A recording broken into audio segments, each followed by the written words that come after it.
O último que sair, apague a luz. Parece piada de mau gosto pro Lanterna do Brasileirão, mas não é não. A situação do Vasco parece o fundo do poço sem fim. Quando você chega no fundo do poço, oh, não, isso aqui é só um tampão, tem mais lá embaixo. Entra jogador, sai jogador. E o Vasco não consegue sair da tristicina de, no início do Campeonato Brasileiro, sempre ocupar as últimas posições do Brasileirão. E aí tem que correr atrás, e aí tem que contratar muito, e aí tem que fazer malabarismo na janela, e aí tem que torcer para isso, para aquilo, para não ser rebaixado no fim do campeonato, mesmo fazendo até, às vezes, campanha razoável no segundo turno, porque o início de campeonato do Vasco da Gama é sempre uma decepção. 1 ponto em 12 jogos. São duas derrotas na conta aí de erros infantis. 1 ponto conquistado contra a fraquíssima Chapecoense e derrotas para Bahia, derrota agora para o Santos ontem, numa noite em que Neymar estava inspiradíssimo para se aproveitar do erro alheio, e a derrota na estreia para o Mirassol. O Vasco começa o ano do mesmo jeito que todo ano, com bons jogadores no elenco. Estou falando de Spinelli, um atacante muito raçudo, brigador, mas que jogando no Vasco parece pior do que o Vegete. Parece pior do que o Vegete. É inacreditável. É uma brigalhada sem muito resultado, e o torcedor do Vasco já começa a ficar tenso, nervoso. Jogadores que vieram com um peso de titularidade absoluta, tal caso de Marino Rinestrosa. Quem é Marino Rinestrosa, desde que vestiu a camisa do Vasco? E o Vasco sobrevive de lampejos do Andrés Gomes. A grande verdade é essa. Como foi no gol de empate do Barros. Lampejos do bom Andrés Gomes. Porque de resto é uma história triste. O Vasco é o lanterna do Campeonato Brasileiro. Lanterna do Campeonato Brasileiro. Vai ter que se superar para ir para as finais do Campeonato Carioca, que poderia trazer um alento, disputar uma final, quem sabe um jogo único. Jogo único. Um título que não pinta aí há 10 anos. Enfim, é muito sofrimento para a torcida do Vasco. Muito sofrimento. E aí, a prioridade do Vasco é o Arthur Jorge. Como é que vai se convencer um treinador do nível do Arthur Jorge a sair do Al Rayyan para dirigir o lanterna do Campeonato Brasileiro? É muito difícil. É muito difícil.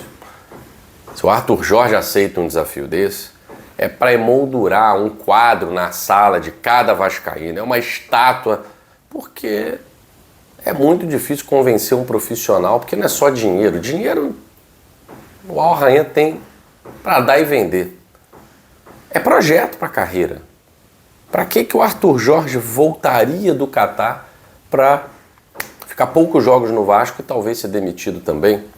Porque não vai fazer milagre com o que tem ali. Não vai fazer milagre. Por outro lado, o Vojvoda, que também está longe de fazer milagre, mas conseguiu fazer o Santos ter a sua primeira vitória no Campeonato Brasileiro, até que enfim, aleluia.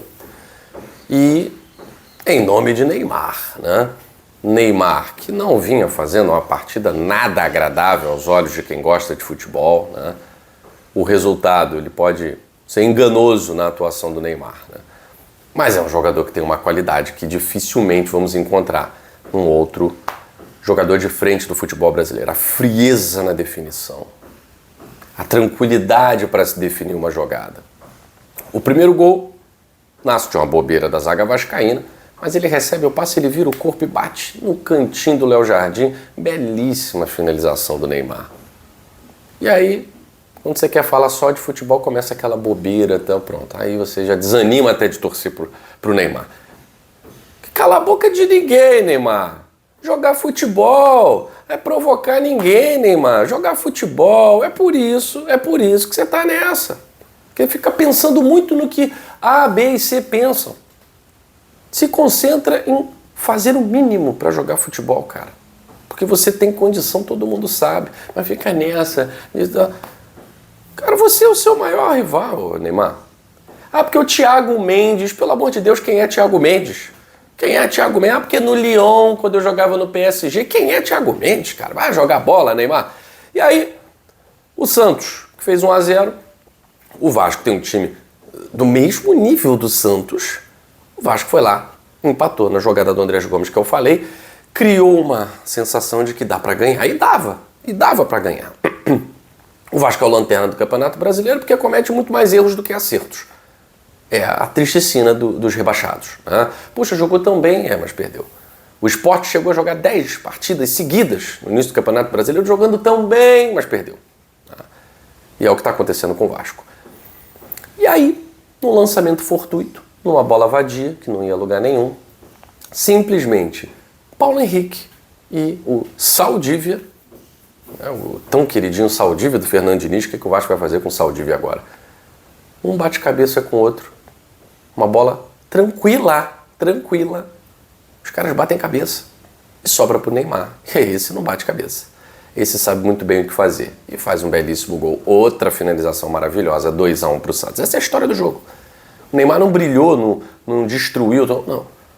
O Neymar só tem uma competência que poucos têm no futebol brasileiro atuando como centroavante. Ter um aproveitamento quase de 100%. Quando o adversário erra. Errar na frente do Neymar é mortal. Sempre será mortal. Ele mal, ele bem, sempre será mortal. E o Vasco erra demais. O Vasco erra muito. E por isso é o lanterna do Campeonato Brasileiro. E o Santos sente o alívio de sair um pouquinho ali da zona da bagunça. Aqui tá uma bagunça mesmo esse time do Flamengo, né? Cá pra nós. Que atuação patética do Flamengo, que atuação ridícula. Eu venho falando há muito tempo, esse time do Flamengo em 2026 não aconteceu. Ah, mas ganhou do Botafogo e tal. Parabéns pro Neto, que entregou o gol pro Flamengo, porque não ia ganhar. Ah, mas ganhou do Vitória. Parabéns pro goleiro do Flamengo, que ontem fez besteira, mas que pegou pênalti, porque também não iria ganhar do Vitória. A única vitória incontestável do Flamengo foi contra o Sampaio Correia, né? E contra o Madureira. Aí é incontestável. Porque de resto, o Flamengo contou com a ajuda do rival. O Flamengo contou com um fato fortuito. O Flamengo contou com a defesa de pênalti. Porque futebol mesmo o Flamengo não está jogando. E isso sim tem a ver com uma crise interna que está rolando desde que o Felipe Luiz aceitou renovar. Porque ele não queria ficar no Flamengo. Eu já falei isso 1000 vezes. Ele não queria ficar no Flamengo. O Flamengo insistiu. Aí de salário daqui, aumenta de lá, tal, do que. Então o Felipe Luiz já está desgastado por conta dessa negociação com a diretoria. Houve o desgaste de voltar os titulares contra o Vasco. O Flamengo não queria voltar, queria descansar mais. O Flamengo não teve descanso, não teve férias, não teve pré-temporada. E tá aí, um início de ano horroroso, medíocre, perdendo tudo que disputa. Contra o Corinthians, jogo único. A gente, beleza, né? Jogo único. Agora, contra o Lanús, com todo respeito ao Lanús, é um time da Argentina que foi campeão da Copa Sul-Americana, porque, imagine, os times da Argentina, os melhores já são fracos. Tirando o Racing, que surpreendeu, o Estudiantes, que conseguiu ao longo da temporada encontrar o seu melhor caminho. Mas os times da Argentina, os fortes já são fracos. Você imagine os que disputam a Sul-Americana. Eles são horrorosos, eles são horríveis. É nível time de zona de rebaixamento de Campeonato Brasileiro. O Lanús é muito ruim. O Lanús foi campeão da Sul-Americana, sabe-se lá Deus como. É segurando um empatezinho. No Atlético Mineiro, aquele jogo horrível da final, é sem dar um chute a gol. Não, vamos segurar até os pênaltis. Segura a prorrogação, segura até os pênaltis, foi campeão. Mérito do Lanús, que sabe da sua inferioridade e se vale das suas artimanhas, das suas estratégias. Contra o Flamengo, o Lanús jogou bola na Argentina e o Flamengo ficou olhando. Era para ser 3-0, foi 1-0. Aí agora o Lanús sabia que, só um erro deles que a gente consegue fazer gol. E o Rossi e o Ayrton Lucas cometeram erros. Gol do Lanús, Castilho, Carrasco, Castilho. O Flamengo virou com 2 pênaltis, porque senão não viraria. Não viraria. A gente precisa falar aqui, Paquetá, como é ruim o Paquetá.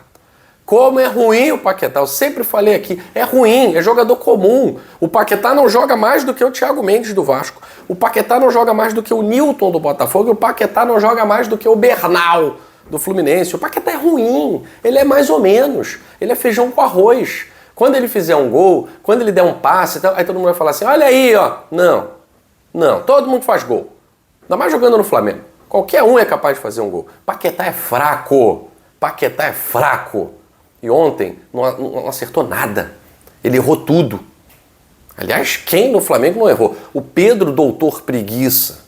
A Arrascaeta tá se arrastando, a Arrastaeta. Mesmo assim, é o craque do time. Jorginho joga sozinho, coitado. Faz o lançamento dali, faz o lançamento de cá e a galera não aproveita. O Flamengo não tem finalizador. O Flamengo não sabe, tem jogador que chuta pra gol. Teve que fazer 2 gols de pênalti. E aí foi punido merecidamente, porque a mediocridade tem que ser castigada. Em pleno Maracanã, não bastou empatar. Perdeu, com requintes de crueldade, torcedor ficando até 1 da manhã, vendo tudo aquilo debaixo de chuva e saindo com a cabeça inchada. Falando em inchada de Lanús comemorou muito, porque a Recopa é a Argentina. Esperamos que a Libertadores continue a ser brasileira.